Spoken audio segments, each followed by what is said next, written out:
It's got a settling headlamps, and that's if people don't work with calcium carbide and you drip water on it, and that generates acetylene. So you've got a nice big tank full of petrol, and at the front you've got a burning flame with acetylene. Marvellous conversation. Have you got what to be saying about that, can you?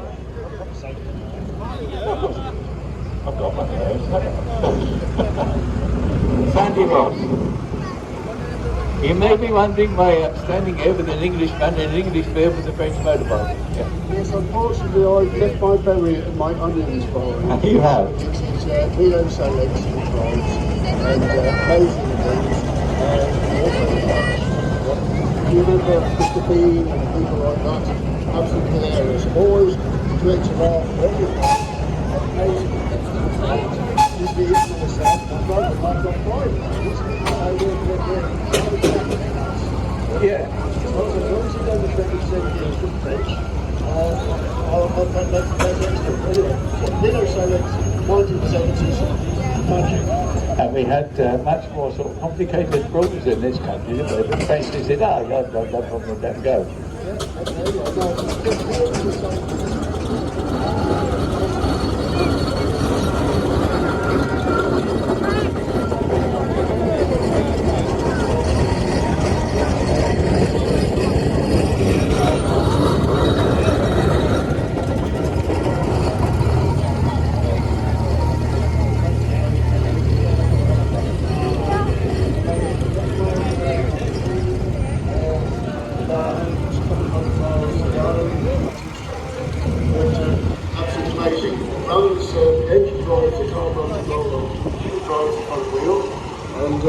Off you go. Fantastic. Just amazing. Amazing, yes, as you say. Right, next one is a Douglas. We had a little chat about this yesterday, didn't we? We did, it's a 1926 AW 350.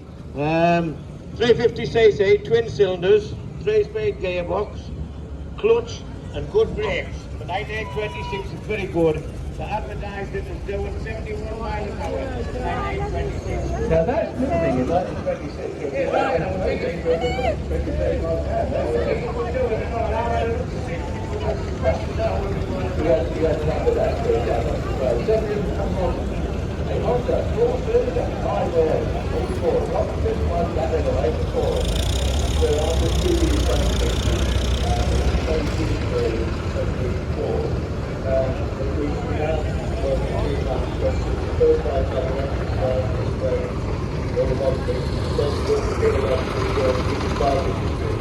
Yeah, they did that, certainly. Yeah, indeed. Okay, next one.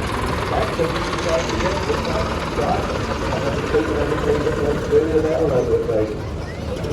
Between 1958, when I got there, it was lots of things. So it's not too yeah.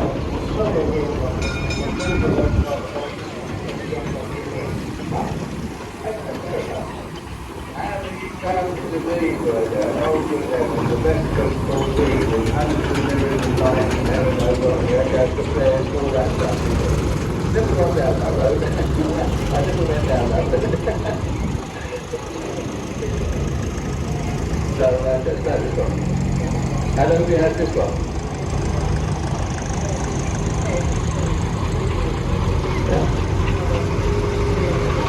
Yeah.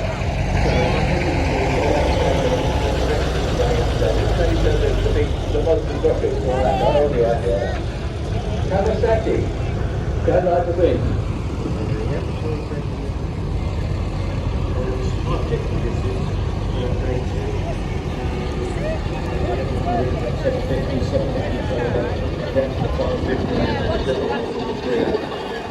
Yeah. So you had this on one up.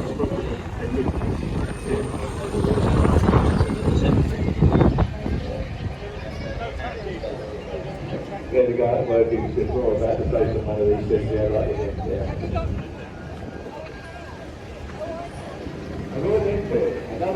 the British West.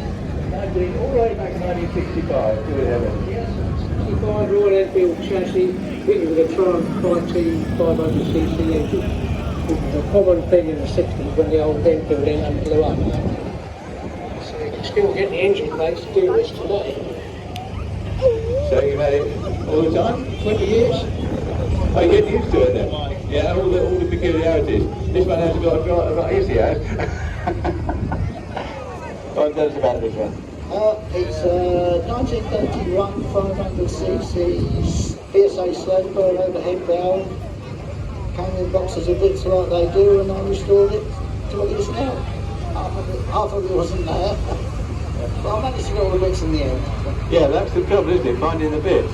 Now here's something I have, until yesterday, had never seen. Bowen motorbike. Where found it? This is stable plane. Built it well, technically can move it more ready to hold it. But it's a small manufacturer who moved out of London apparently during Brits or whatever, re-established themselves in Wales. Just made a few machines. Most of what they produced was autocycles and libraries. This was like their top of the range model. It's actually called a TT, tourist food. It does about 45 miles per hour. Yeah, if it had a small engine section, you might get a little bit fun. This bit, I'm an owner from Newton, which is, you know, the 71, 72-year-old bike. It's You're going to do trial riding or racing or whatever, you needed a wheel slipper. That was the thing.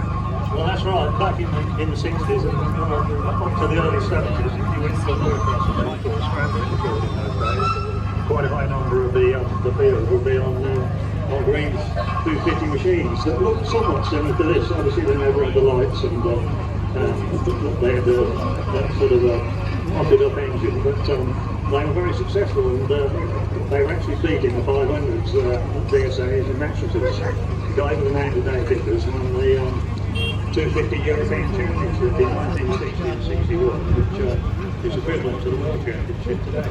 Of course, in those days, British bikes used fairly slow revving. They used to say top gear, you've got to bang edge and lamppost out of the exhaust. So, of course, these are slightly higher revving, which probably gave them that edge, because you're already registered, you go a bit faster, that much of a problem.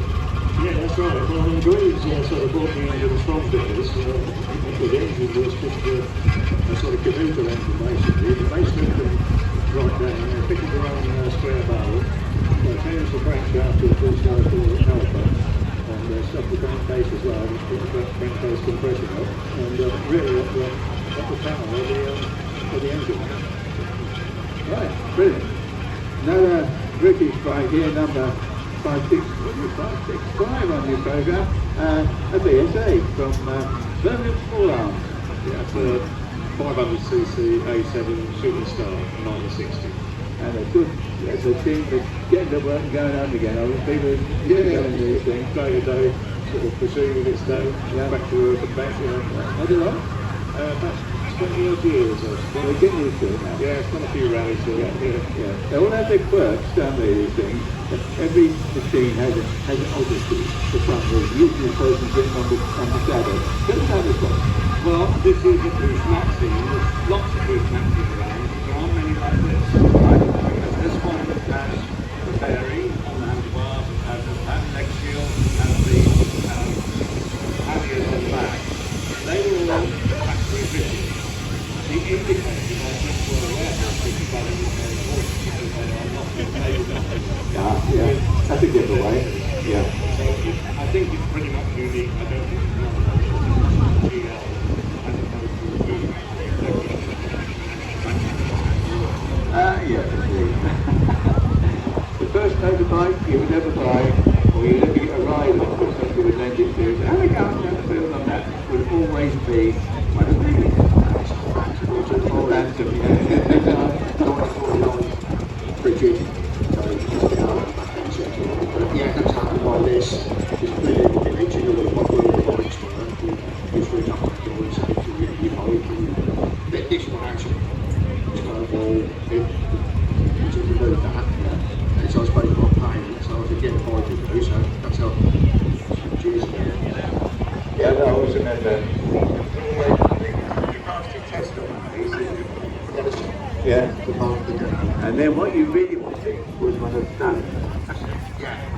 Even more. Not very big, not that far. The HRD, Philip Vincent came up with this design. Yes, oh yes you could. Yeah, not anymore. This is an HRD, confused the hell out of the Americans, not that it takes very much, they thought it was a Harley Davidson, so they had to change the name to Vincent. These are made in Biggleswade in actual fact, not too far away from here, and are unusual, in fact they haven't got a frame, but everything else, Stevenage, sorry, yeah, everything else has got a frame, hasn't it? They haven't got a frame with this. No, not a conventional frame. No, it's just a bit of square tube down the middle. Yeah, that's the oil tank. Front forks are bolted onto that. Back forks bolted onto that. Engine hangs on the middle. You got a motorbike. What's wrong with that? Works fine. What do you want a frame for? And these things go like the wind as well, don't they? I remember somebody complaining here, I was overtaken by one of those Vincents. He changed up as he went past. He was about 70 at the time. Yeah, this one's 1949. The last year they did add Vincent HRD on. Yeah. 1950 there was some where they ground HRD off the crankcase. Yeah. And the only on it was just plain Vincent. And my dad had one of these, which is why I can think, yeah. It came up on the front of the motorcycling magazine in bits. You can take the drop the engine, all the rest of it. He said, oh good, we can do a decoat, so we did. Oh, nostalgia, yeah. I remember sitting in the shed doing that. Next one, the BSA, a sport. Who's got this one? You have. 1966, 250 converted from a road bike to trials bike. And have you used it on trials? Not this one, no. Not this one. It's too good for that, isn't it? You might get it muddy. You can't do things like that. Yeah. Another Royal Enfield. Who's got the Royal Enfield? Oh, you got. What did you do? Come in on your foot and like circus thing, was it? You know, we're riding two at once. That's a 1939 350 bullet. Yeah. And that has been off-road. Yes. Yeah. And they were quite good at that as well, weren't they? Yeah. Another Triumph with the usual thing on the side. Yeah. There's still get. There's a place near Dunmo. Still got the Triumph sign on the side. Yeah.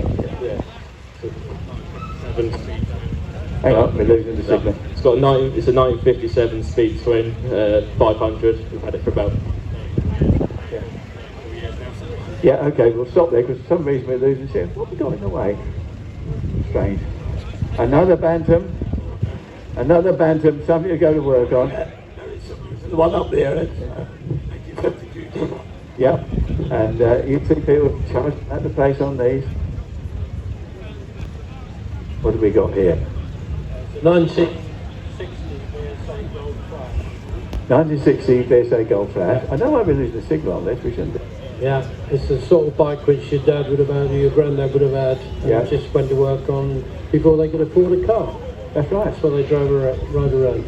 Yes, you arrive at work soaking wet. Done that as well, that's no fun, is it? Especially working on a building site and there's nowhere to get dry. Another BSA. Yeah, it's a BSA Thunderbolt, and it's one of the last ones that were ever made. It's in the Firebird trim for the knobbly tyres, which helps it on the grass around Old Warden, and had it for over 10 years. Yeah. And here's something you won't see very often. Another little go-to-work machine. Mate, isn't that sweet? What is it? So it's a Honda 1978 bike. It's my cousin's bike, so I don't know all much about it, but I know it's got a clockwork kickstart. It's got no gears, but it is road legal, so it's loads of fun to ride around on the roads. That's about all I know. That's about all you know. Again, a little thing, get on, go to work. No problem, stick it in the cycle rack, which is the other thing. You haven't got to worry about finding a car park, but you simply stick it in the cycle rack, forget about it. Wonderful. Okay, another BSA. Where's this one from? It's my brother's bike. You know, it's a BSA C15 with 7 And that's all you know, yeah. I should stop there, otherwise you'll probably get yourself in trouble. Is that the wrong thing? Hello. Hello, good afternoon. Yeah, we have a Triumph 3TA 350cc 1960, otherwise known as the bathtub, which is the styling on the back there, which was quite relevant at the time, and a lot of the bikes had sort of that sort of style. Yeah, they did, didn't they? Yeah, a lot of the guys cut it off, so it's quite rare to find one with it still on, but it's very attractive and a nice Because colour as it well. makes the maintenance difficult, doesn't it? Well, yeah, exactly. It makes it what it should look like, rather than just something that the guys cut off to make it go faster. Yeah, okay. Right, now we're going to go and talk to vans and cars and lorries and all sorts of things. We've got a lovely... No, I'm going to ask you to come over here, because what's going to happen is I'm going to get cut off with the signal from this. This is a big truck. This is a cracking paint one here.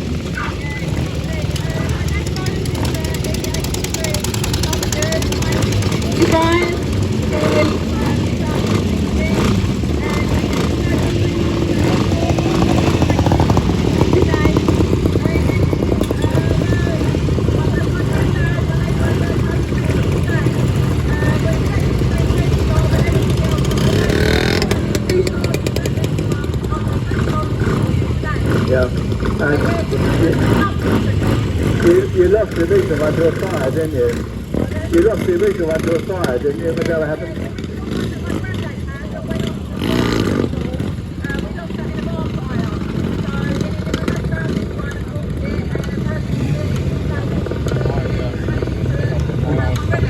And the rest of the day is history.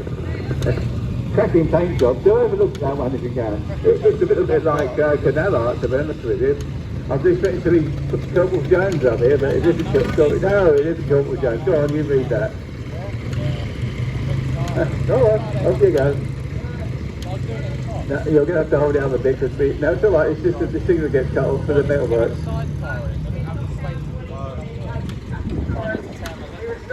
The original box run, it was restoration took 1 year to the condition you see it in today.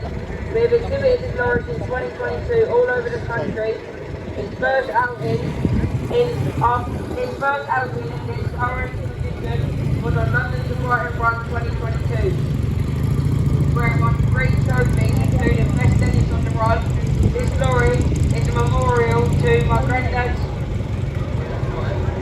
granddad's wife, who died in 2021, and unfortunately didn't get to see it completely finished. Okay. Thank you. There you are. First broadcast by the MC. Get used to chatting on the mic. You do this job. Tell us about this one. Hello. 3.5 Rover, converted from automatic to manual, 5-speed manual now. Chose a caravan to shows, 18-foot caravan. It goes beautiful. Yeah, they always did. Yeah, a bit thirsty, yes. All my Volvo did better than that, did 33. What's next? Oh, a Bedford. Yes, we had a whole section on bed here 1 year.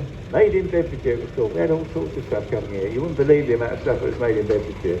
I'll tell you about this one. Bedford 968 type, yeah? And you've had it how long? So you're still getting used to it. The little quirks and oddities that they'll do, yeah, they always got. And we've got a junior driver in here as well, who is about how long? How long? 2 months. Can't get your licence yet, love, you have to wait a bit. No, it won't.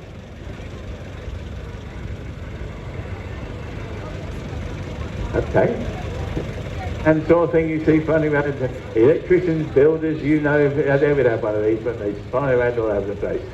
So what's this one? It's a 1977 Bedford CS 250, actual 2.3 plant, which I've had for about 3 years. And what was the carrying capacity on one of these? Latest, I don't know, actually, about a ton, I think. Not a lot That more. time, yeah. Petrol engine? Petrol engine, 4-speed? Yeah. Got overdrive as well? Oh, they're catching you, are they? Ford Prefect, with nobody in it. But it's got the picnic kit in the back. We may have to get the kettle on.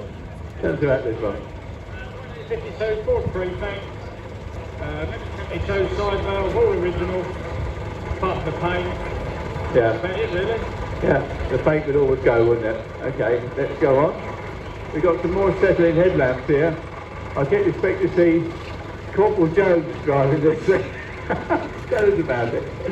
So it's a 1930 McCurd lorry. It's the only known existing McCurd lorry in the world. It belongs to Tate Lyle Sugars, and it's kept and looked after at the Shuttleworth collection over here at the airfield. And you can come and see it on air show days and see it running. It hasn't got the holes in the side for the rifles to come out of. You know, I was expecting to see that. It's the wrong war. This is First World War era. Yeah, so what Corporal Jones didn't have was First World War, was it? Well, Corporal Jones certainly was, that's true. Oh, we called the doctor in again. We called the doctor in again. If you've called the doctor in a day, he'd turn up in one of these, wouldn't he? Every time. 4680. Sorry? 4680. Yes, it's a 4680, it certainly is. And how long have you had it then? It's not ours, it belongs to my wife's granddad. Oh, did you know you got it? Well, I did as well. You might need the doctor. You can always tell one of these, in the front, top of the radiator, there's a little light. You see one of these comes towards you, see two headlights, a little dot in the middle. You always knew it was a Wolseley, every time. Something in the world of commerce, Ford Thames, I heard there were thousands of these things around at one time. Yeah, one time. This is a 1960 version, 400 Ford Thames, which were made between 57 and 65.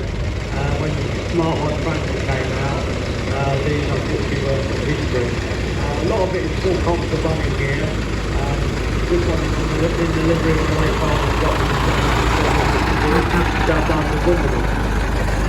And of course this one's got the wooden floorboards in the back, whereas the later ones would have a steel floorboard. And of course that was the death of them, because these rust out, didn't they? And they put a stone of sand in there, shoved it out, and the rust started at that point. Hello, what you got here? Austin Maxi. It's 1976, and my dad and myself have had it for a few years now, and the granddad used to have quite a few of them. Yeah. And yeah, really good car, front wheel drive, which I think was a bit unusual. Unique. Yes, it was there. Yeah. Good for towing trailers and so on. So yeah, it's raised a few eyebrows around here, I think. Yeah. Yeah, all good. That's it. The X300 was 4105E. I had the estate version of this. Good little car, it's not so much. And I know a little bit about the manufacturing of these because my cousin worked for Ford at the time as a pattern maker. And all the door handles and these little window catches and all the little bits for the heater and he made all the wooden patterns for the mouldings to be made. So yeah, I've got a bit of a family interest in one of these. Yeah. A 105V Deluxe. Yeah. About it. Only had it rolling restoration. Yeah, it would be. Yeah. Yeah. And that because it has the carburetor. Put your foot down, it squirts extra petrol in, doesn't it? But then to the miles per gallon then because you've got too enthusiastic. Yeah, well, it's not got the original carburetor on it because it was just so worn I couldn't get it to work. Yeah. So I've given it a little bit of a 1960s upgrade. So it's got, it's only a 997, but it's got the inlet and exhaust manifold and carburetor from a 1500 GC14. Yeah. Doesn't really make it any quicker, but it makes it run a lot better. Now we were talking about tractors earlier on, and of course it was a gentleman back in the Emigrate who said, why don't we make tractors out of 3 castings, then you can change the size of the engine, the gearbox and all of this at random without having to do too much engineering. And that's why you can swap bits around in Ford, so you change gearboxes and engines, as long as you squeeze it in the front, it'll fit. Absolutely. Yeah. Those are the days. Doctor's coming again. Got his terrible headache. That's working here. Okay, and I know we've had to chat about this one before. It was a doctor's car, wasn't it? It was a doctor's car. One doctor after another for 50 years. So they obviously liked it, and obviously did a lot of. It did the grounds during wartime as well. It's a Wolsey Series 3, 1938. It's got a 6-cylinder engine. Sort of 1416, 14 being the nominal horsepower and 60 being the brake horsepower. And they also put in 16 engines and 18 engines into it. But if you look at Wolsey's figures, it's not much difference in the performance. A little bit faster and uses more petrol. Yeah, and it's a great engine. It's got, to get into it, the threads on the nuts and bolts are metric, but it makes an imperial spank. So if you're not careful, you're in trouble.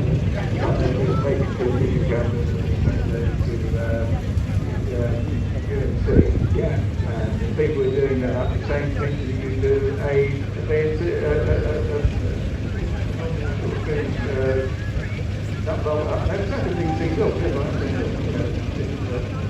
Well, the lucky thing with this is most of the are 15.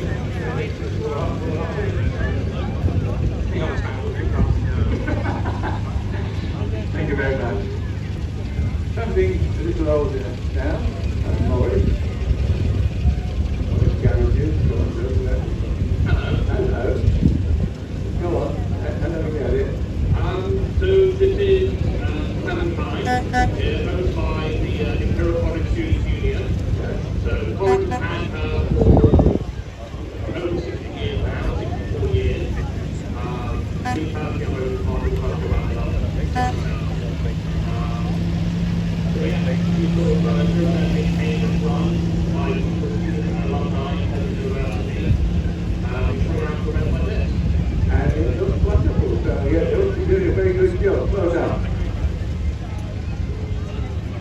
We used to have a policeman in that neck of the woods who had one of these. He was an enormous chap. He didn't as much get into it as put it on. You know what I'm saying? Sure, so 1933, Austin 7 RP Box Salute. It's on loan to be through the Classic Car Loan Project. Yes, it's very small. Well, they were. And these were the days when you got the stick in, you driving backwards because the back reverse gear was lower than the first. Yeah. Also, this was, the air was only carried 5 people, supposedly. Yeah. 2 adults and 3 children in the back. Yeah, I suspect they were very How many students did you get in there? Oh, yeah. You know, 6, 7. He's never head mistress at our school. She went across staff one week. The group, he got this nice sunset, but it was in leaked. So he went across staff with an umbrella up. So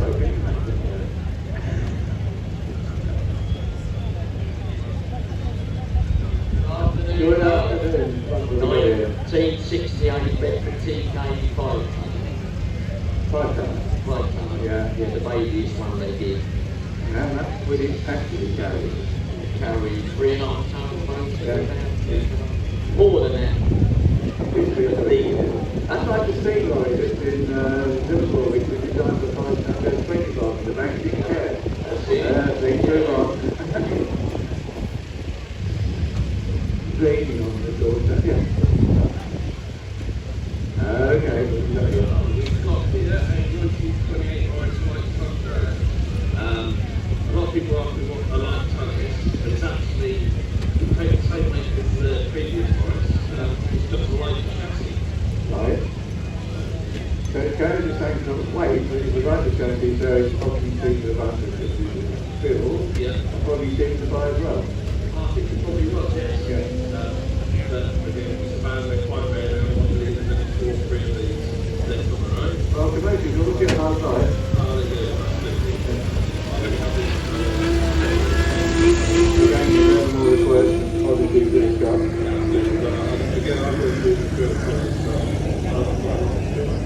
Yeah. So you got that backup. Yeah. Really long. Yeah. Thank you. All correct. Hello. What you got? Out of there, so you get big by the network.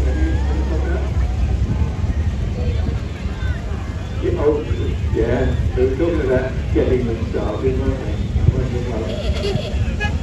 Go ahead, I can do it. This is Alice in the 1931 once again.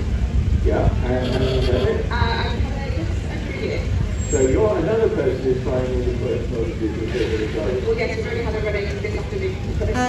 Well, you really are finding out the oddities, aren't you? So, why is it the first time? My friends, so, yeah. Oh, that's what we're to say, though, yeah. Well, keep up the good work, and, you know. It's the first time it's often that it running. Yes, this is Betsy. She's a singer senior, and she lives next door to Alice, who is a singer junior. So we've got the senior and the junior here. Whereas Alice is 1931, Betsy is 1926. She was registered in Lanarkshire and spent all her life in Scotland until we bought her in about 3 years ago. And yeah, her first owner did 4,000 miles in her, and then in 1930, in fact, there was too much traffic on the road, so she's been going there for 30 years. With only the third owner, it's very rich. Yeah, well, that one's only been running as often as these two talk. Yeah. Oh, more than me. There's a French motorcycle anyway, they're not a French man. Have you the French who come up with a design like this one then? Well, yes, I probably would, but it's actually quite sensible when you look at it. It was very advanced at its time. It's front-wheel drive, independent suspension, chassis construction. It was introduced in 1948. What was better introducing as well? I won't comment because it would have been something much more basic. No, it wasn't, was it? And of course, that corrugated arrangement, that's from the Yonkers aircraft. That's right, yeah. Yeah, it was European frame litigate material that would be strong once it had got the corrugations. And of course, if you're doing aircraft, that's exactly what you want. Oh, absolutely, and less weight off the hook. Because they've got more payload. Yeah. But Phil, next. It's a little Phil. Get the tractor, putting all sorts of things or whatever you wanted to do, really. That's correct, yes. Yeah, built in 1936. Went to timber merchants in Liverpool in Somerset. And spent his working life there till the mid-50s and been in a few collections sort of since. And he owned it for about 16 years now. Yeah, so this is the upgrade really from the steam job, but this is the Type C, so you just pull stuff out of the... Pretty much, yes. Yeah. Okay, thank you. And another lovely paint job on the side here. This is this is the other one, isn't it? The van with the beautiful paint job on it. FG 750, they call it a Brooklyn Bit. 1960. Brooklyn Bit, it rides a bit rough, does it? Hey? Why a Brooklyn Bit? Does it ride a bit rough? They call it. Oh, they do. Alright. People come up with wonderful nicknames and things, you just sometimes wonder where it comes from. Yeah. Okay.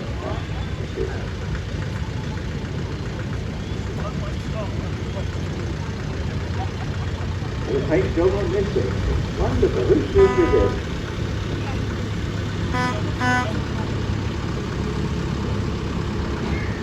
He's got the photo. Oh, I'll read it if you like. Okay, I was the wrong way up. Hang on, guys.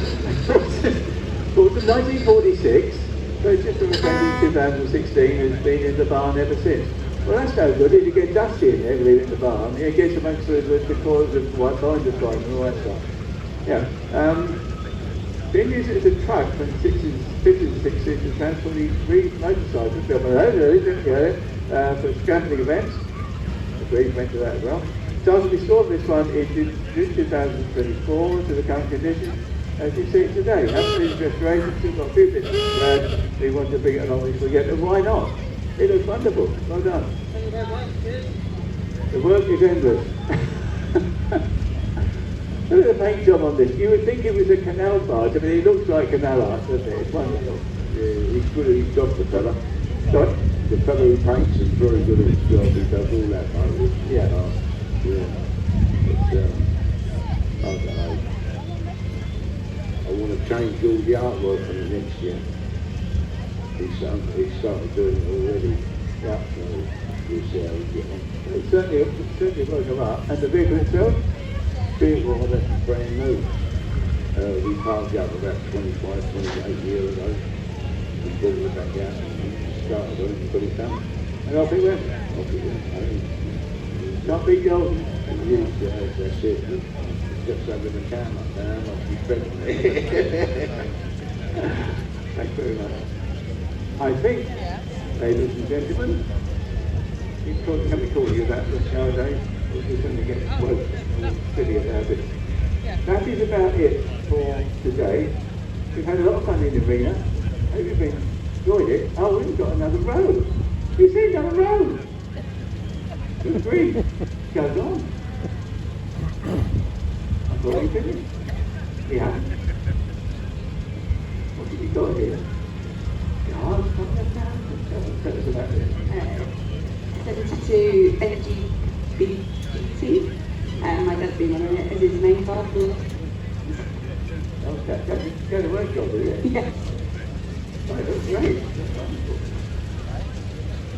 Fayre tractor, used by people like pickers and all that, hauling heavy loads from here, there, and everywhere. And we love both fairground people, but you take the power set, maybe you put a couple of generators on, you got yourself a power station. Tell us about this one. 1972 was the whole big year Yeah, so if we go into this area, yeah.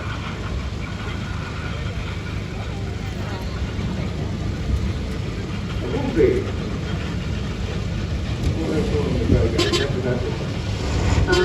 These were originally developed as a replacement for Morris Mine. But since they could sell it to Morris Mine and they fell it, British Motor Corporation decided they'd take it a little bit up markets and they'd put a bit of wood around the dashboard and some rubber seats and they'd slap a Wolseley back. Wolseley had been acquired by Morris in the 1930s and had been marketed ever since as a posh Morris. So it was a car for people who wanted to show they were doing all right, not so flash as to buy a Vauxhall Victor or something like that. Our village shop had one, and if you'd gone for a flasher car, everybody said, oh, it's charging too much. This is a good solid motor they have instead. This is a good solid motor they have instead. Yeah, it was. Thank you. What have we got here? Oh, Unipower. Everybody's on fire, we've got a fire engine as well. Again, the ballast tractor, they used for hauling stuff here, there and everywhere. This is a Unipower timber tractor, Unipower Hannibal, 5-cylinder Gardner, built by Universal Power Drives at Perry Vale, Middlesex. It was new to Greens of Norwich, then passed to Berries, that was the third owner from new. Yeah. Thank you very much. Something a little different. A fire engine. This one used to work for the London Fire Brigade at one time, I believe, and a sort of typical fire engine with the ladder up the back. They don't tend to do that so much nowadays, do they? You might get one with an escape ladder, but it's just fairly rare. Yeah. So this is Jezebel. She's a 1916 Dennis N-type fire engine. She was originally used in London Fire Brigade until 1932, then she was used as a private fire engine. In 1955 she was bought by the students of Imperial College London, like one of the other vehicles that's been here today. She's run and maintained entirely by students with the help of some of our alumni as well, and we take her all over to events like this. And very good it looks. It's yeah, lovely to see it. Oops. No. Are we still working? Yes, we are. And a Land Rover. 75% of all the Land Rovers that are ever built are still working. You can make them up into anything. They can be fire engines, they can be timber tractors, they can be household pets, all sorts of things. This one's done up as an ambulance. Tell us about this one. Yeah, it's a 1972 Series 2A Land Rover ambulance. The conversion was done by a company called Mickelover, which is a bit unusual for them because they're all done usually by marshals. It served in service until 1998. And Land Rovers, of course, brought about by the fact that the two brothers who were running the Rubber Car Company after the Second World War, running around their farm in a Jeep, they said, "What's going to do with this program?" And so they came up with this on the farmyard table that evening, I believe. Not too much steel in the stores, so there's only a minimal amount of steel on the chassis underneath. The rest of it is aluminium, or Burma-Bright as it was called at the time, which was basically aluminium with what do we call it? It's Italian aluminium nowadays for aircraft and stuff, isn't it? Yeah, it's supposed to be, the rumour is it was just did a drawing in the sand on the beach. Yeah. Basic outline and when it made it. I think it's the very first one ever built on a beach, isn't there, somewhere? Yeah, Yeah. And of course, basically, it's more like a Meccano set, because you take these and buy and build them up and all sorts of different. So if you can get the nuts and bolts under, yeah, of course it's aluminium and there's still nuts and bolts, you end up with a battery which goes, yes, the usual corrosion. That's the problem. Oh, we got a problem over here. Are you having a biscuit?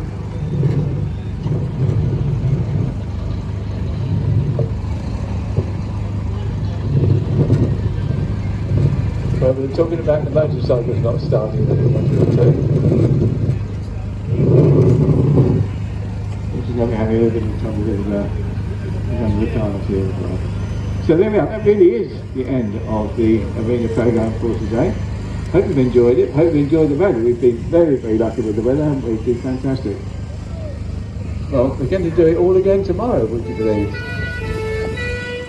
Yeah, I even got the time. Well, it's about 7 minutes past 5 o'clock.